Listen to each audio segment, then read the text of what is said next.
Oh, DeSantis, Greg Abbott, and Donald Trump are all going nuts in their campaigns for president in 2024. Two of those names haven't announced yet, but based on some actions that we're seeing with the Houston School District, transgender, Disney, what we're seeing with Donald Trump suing or filing a complaint against DeSantis, and what we're seeing with Donald Trump's Truth Social, this is all madness. And you got to know about it. So here's a summary of all of the insanity that's going on in politics leading up to the 2024 presidential election. Of course, check out the sponsor for the channel, link down below, for the courses on building your wealth. Wow, look at this. Trump's Truth Social. Remember the SPAC DWAC? Anyway, Trump's Truth Social is now under federal investigation, possibly for a money laundering connection with two loans totaling $8 million. Now, Trump Media, Truth Social, was formed when Trump left office after J6. Trump Media and the SPAC merger DWAC occurred in October of 21. Large capital raise. You can actually look at some of my old videos on this company. And when this thing meme stocked to over $100 a share, I said this sucker's going back to 10. It's at like 13 right now. So hopefully, listen, I went on Newsmax and I told Sean Spicer basically to sell his shares. You could also see that on YouTube. He was baffled that I would suggest that. But anyway, and this is not to suggest anti-Trump. It's just that the valuation of that was just stupid. But anyway, now I guess there's a controversy circulating about potentially violating securities laws, not only with the merger, but also apparently these loans that may have been made by entities controlled by associates of Putin. Yes, that is the rumor mill right now, that Trump Media apparently received an initial $2 million in December of 2021. During that time, Trump Media and DWAC were apparently and allegedly on the brink of collapse. 2 months later, they got an additional $6 million from the ES Family Trust. And investigators ended up tracking both of those payments, apparently, back to Anton Postolnikov. I definitely screwed that up. But anyway, the other payment was tracked through another associate, through Baxam Bank, an offshore financial institution with a history of serving adult entertainment and the sex work sectors. But anyway, this Baxam Bank is registered in the Dominican and is partly owned by Anton, that Russian individual, who also has a relationship with this other dude named Alexander Smirnov. Alexander Smirnov used to work for the Putins until about 2017. Anyway, and apparently now he runs a Russian-controlled maritime company called Rosmorport. But apparently, what the wild thing that's going on now is that investigators were reportedly tipped off about these payments just last year, about 5 months ago or so, 5-6 months ago, by a whistleblower who used to be who actually was one of the co-founders at Trump Media. So in other words, this guy, Will Wilkerson, he's coming out of the blue going, hey, we took money from the Putins, and y'all should look into this. Well, Putin associates.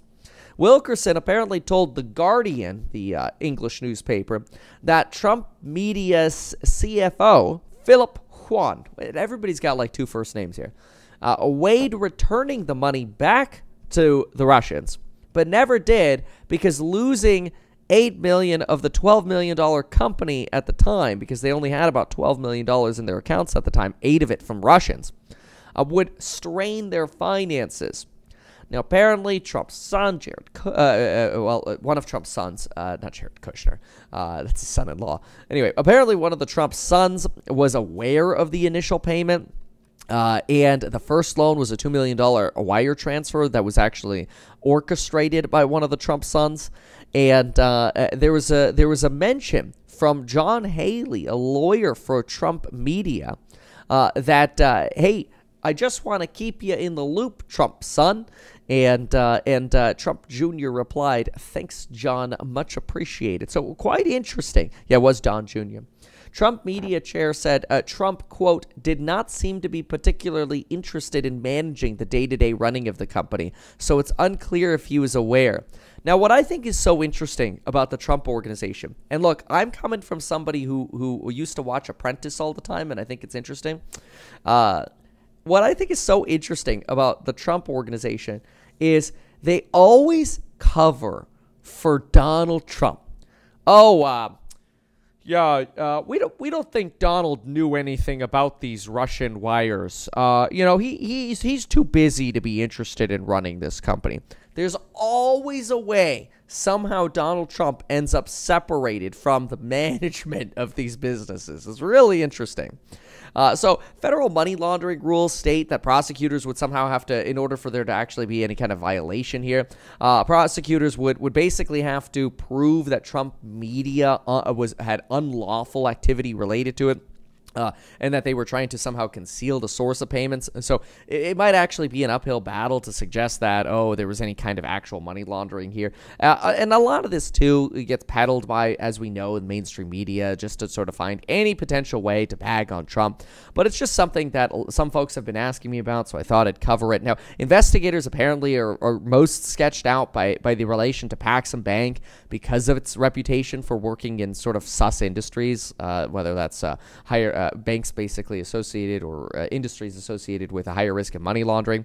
The reason you get this is, how do you actually get receipts and audits for things like sex work, aka porn, right? It's kind of like Breaking Bad and running a car wash. Everybody just happens to pay in cash, and you're just basically ringing up fake transactions to launder dirty money.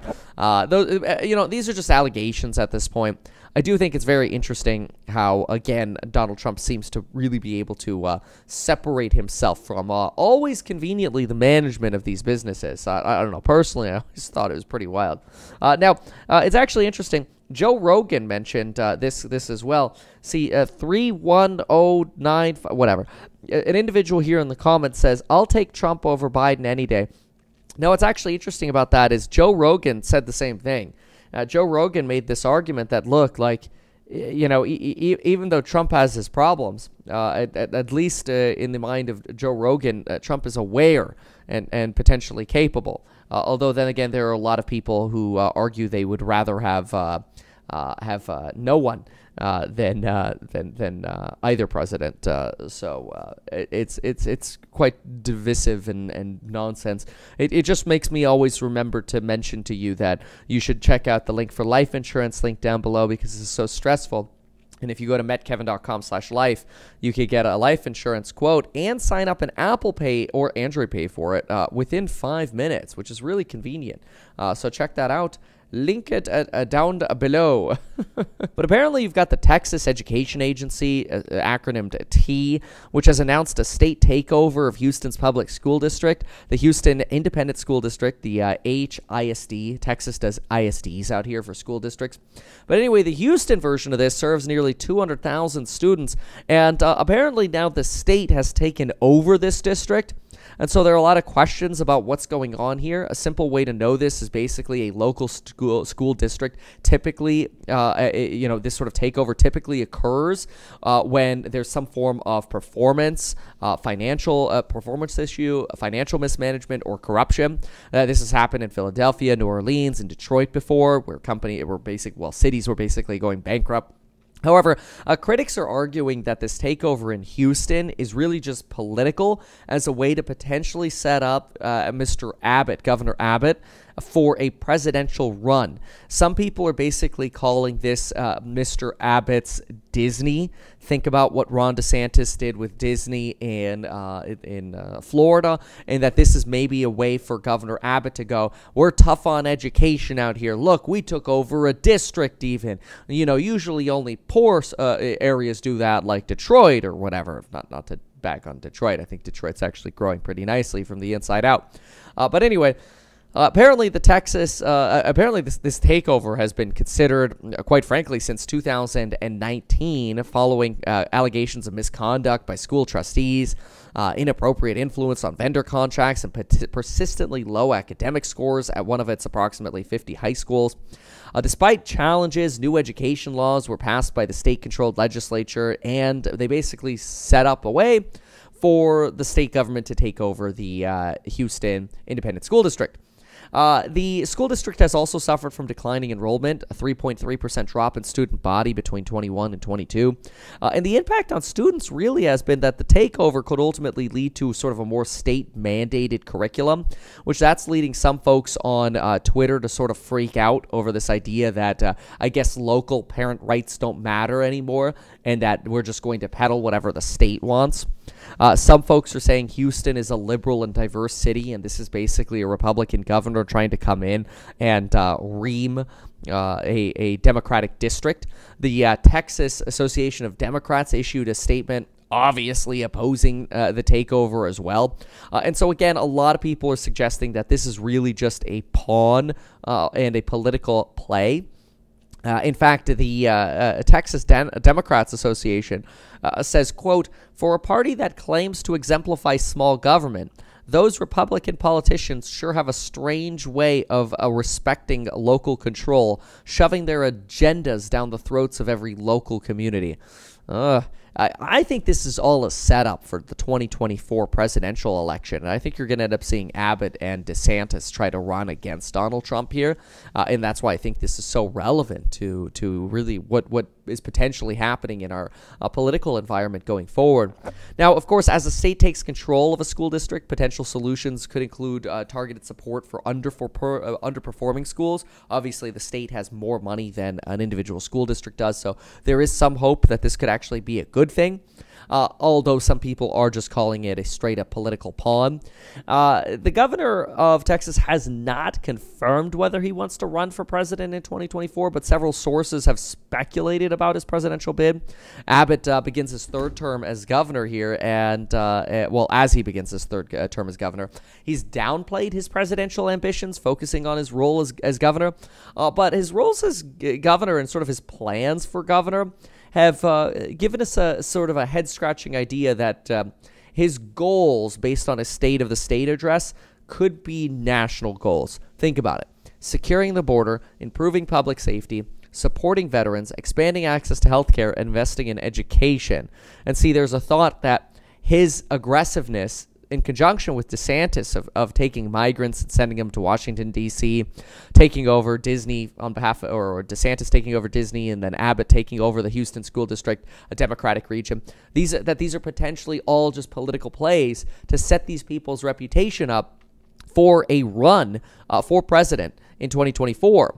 Now, DeSantis is kind of going crazy himself as well. Maybe I shouldn't say crazy, because there are a lot of people who actually support pretty much everything he's doing. But think about some of the things that DeSantis has recently done.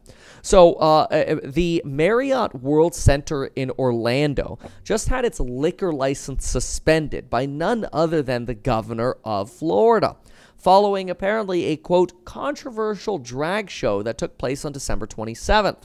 The show involved several underage performers, sparking debates over the appropriateness of minors participating in a drag show. Critics argue that drag shows are adult entertainment and that children should not be allowed to attend, let alone perform. However, supporters say that, well, the minors, even though they might be dressed in drag and performing drag, they weren't served any alcohol, and therefore they were responsible. Anyway, the governor ended up coming in and saying, you know what, y'all are losing your liquor license for putting on a drag show at this facility. And we all know that when you're in retail and hospitality, your profit margins basically come from liquor. And if you don't have a liquor license, you could be screwed. So now you have people saying this is just the governor again trying to set himself up as aggressive and willing to make a statement so he could run for president. One user on Twitter apparently argued that the shows are adult entertainment and should not involve children, and totally agrees with Mr. DeSantis, Governor DeSantis. On the other hand, another person on Twitter said that, ultimately the parents were responsible, and this should be up to the parents and not the governor to basically swoop in and yoink away a liquor license because the governor doesn't like drag shows. In fact, the governor's office stated that this event violated public decency and was, quote, not suitable for minors, whereas critics argue that the decision just straight up infringes on our First Amendment rights, which kind of goes back to this idea that Governor DeSantis has also recently passed actually they're potentially planning on passing legislation. I don't think this is passed yet.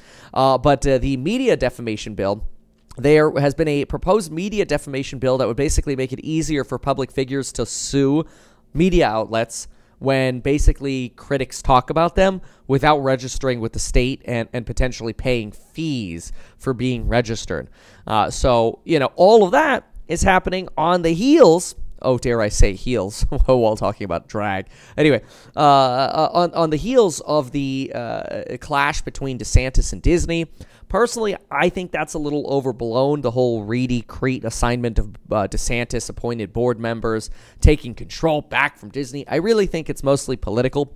Bob Iger, who came back as CEO of Disney, I think he's a very smart person. I would not bet against Bob Iger as a Disney investor. I'm not currently a Disney investor. I might have some shares left over somewhere, but I don't think I'm an active Disney shareholder right now. But anyway, I think Bob Iger is playing this smart, realizing like he probably just gets on the phone with DeSantis and says, look, man, like we're not really going to change anything, right? And DeSantis is probably like, no, man, let me just put some puppets in, just keep operating like normal, but I'm going to go have a field day in the media. So why don't you just be silent?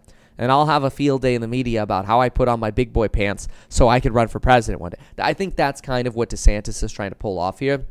Now, apparently, and there's a lot of this kind of stuff going on. I mean, apparently now there's even a transgender restroom proposal. Quote, the transgender restroom proposal is discriminatory and harmful to transgender individuals, say LGBTQ plus rights advocates, that everyone deserves to use the restroom that aligns with their gender. And that's specifically because now there's a proposed Florida law that any transgender child who visits Disney World, for example, would be required to go to the restroom that they were assigned basically biologically at birth. So in other words, no more biological boys who identify as females going into female bathrooms. That's another law. And then, of course, you've got people on both sides of that argument. The LGBTQ plus community is freaking out about it. And then on the flip side, you have people say, some, unnamed Florida voters interviewed by the media saying, I believe DeSantis' proposal is about protecting privacy and safety of all individuals, not just transgender people. We have to have clear policies for restrooms. Soon we're just going to have no gender bathrooms, quite frankly. And I mean, really, if you have stalls, in urinals, it doesn't work too well. But if you have stalls, does it really matter? I don't know. I'll leave that one to the comments. But anyway, apparently, there's also a lot of outcry over DeSantis. And I'm telling you, all this drama is basically just setting up for the 2024 presidential election. Whether it's the DWAC and Truth Social drama with Trump trying to bag on Trump again, whether it's Abbot and his drama with the Houston Independent School District, or whether it's DeSantis with all these different rules and laws. DeSantis came out, and this again as a presidential motivation. I mean, why else? Why else would DeSantis be talking about this? DeSantis came out and started talking about how the crisis in Ukraine is just a territorial dispute, and that we shouldn't be worried about this territorial dispute. And so Governor DeSantis, Chuck Schumer ended up coming out and saying Governor DeSantis' comments on Ukraine are not only wrong, they are dangerous. The United States has a vital interest in supporting Ukraine's democracy and sovereignty against a Russian aggression. That was reported by Axios from Chuck Schumer. You have a DeSantis supporter saying DeSantis is right to question whether the government's involvement in Ukraine is in the best interest of the United States. We should focus on our own domestic issues instead of getting entangled in foreign conflicts, says an individual Florida voter. Mitt Romney comes out and suggests that we should turn our back on an ally. This was reported by The Hill. That's being invaded and slaughtered is unthinkable. Governor DeSantis' comments are shocking and misguided and harmful to our national security interests. That's from Mitt Romney, and he's a Republican. Another supporter says, I think DeSantis' honesty and willingness to challenge the status quo is what's needed in a leader. But anyway, it shows you some of the divisiveness that's going on. At the same time, you've got apparently now the communications director of DeSantis dismissing a letter that they received from Make America Great Again, where Make America Great Again, which is Donald Trump's PAC, has now filed an ethics complaint against DeSantis, suggesting the Florida governor is benefiting from an undeclared shadow campaign for governor, or for president, rather.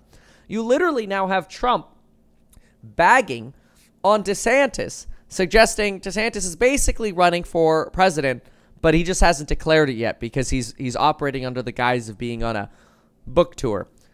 This politics stuff is absolutely insane, and I think there's no way you could not want to go to the link down below and A, get 12 free stocks with metkevin.com/free, B, check out the courses on building wealth, and C, get life insurance because you're going to need it. metkevin.com/life.